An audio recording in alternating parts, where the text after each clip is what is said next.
භාග්‍යවතුන් වහන්සේගේ මහා පරිනිර්වාණය වයස 80 දී වෙසක් පොහොය දිනේදී සිදුවිය.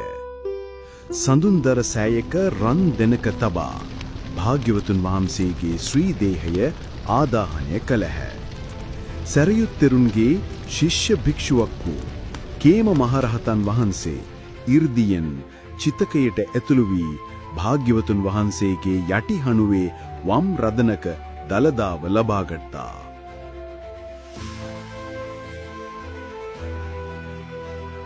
කේම මහරහතන් වහන්සේ දලදා වහන්සේ රැගෙන විත් කාලිංගයේ බ්‍රහ්මදත්ත රජුට ලබා දුන්නා.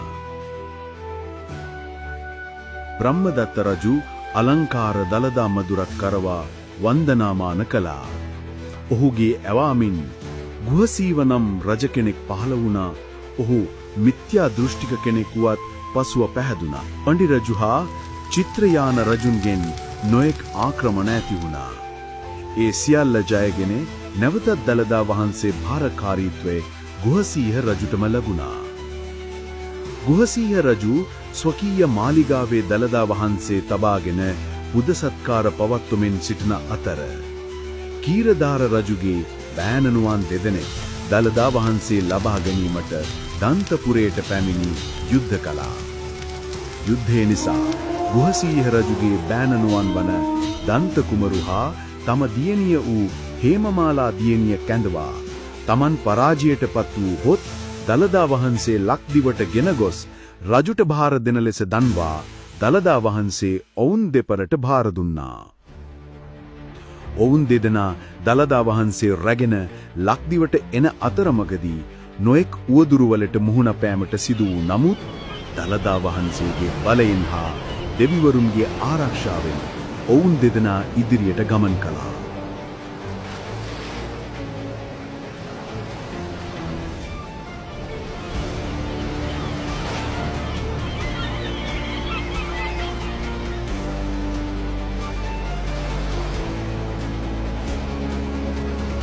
හේමමාලා හා දන්ත කුමරු දෙදෙනා වාම ශ්‍රී දලදා වහන්සේ වැඩමවාගෙන ලංකා පටුනට වෙරළට ගොඩ වැස්සා.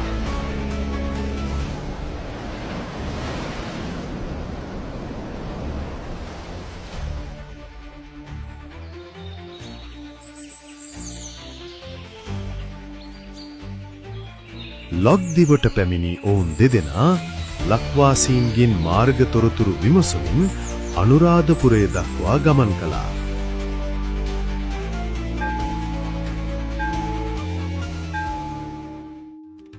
හේමමාලා හා දන්ත කුමරු අනුරාධපුරයේ රජ කළ කිත්සිරිමේවන් රජතුමාට දලදා වහන්සේ භාර දීම සිදු කළා.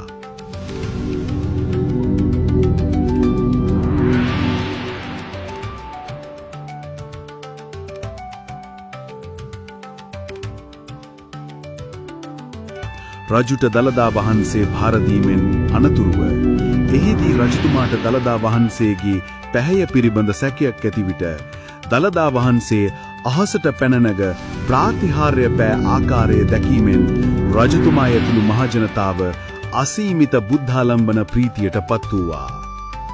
දලදා වහන්සේ රජගෙදරට වැඩමවා සේසත් නන්වමින් සිංහාසනයේ වඩා හිඳුවා රන් රිදී මුතු මැණික් වලින් සමන්විත දලදා කරඬුවක තැන්පත් කර මුළු ලක්දිවම තුන්වතාවක් දලදා වහන්සේට පූජා කළා. අක්දිව පහළ වූ සියලු රජදරුවන්ම ස්වකීය මාලිගාවේම දලදා වහන්සේ තැන්පත් කර පුද පූජා පැහැරල් පවත්වමින් බුද්ධෝපස්ථානය කළා. වර්තමානයේ මහනුවර ශ්‍රී දලදා මාලිගාවේ දලදා මැදුරේ කරඬු 7ක් තුල දලදා වහන්සේ විරාජමානව වැඩ සිටිනවා.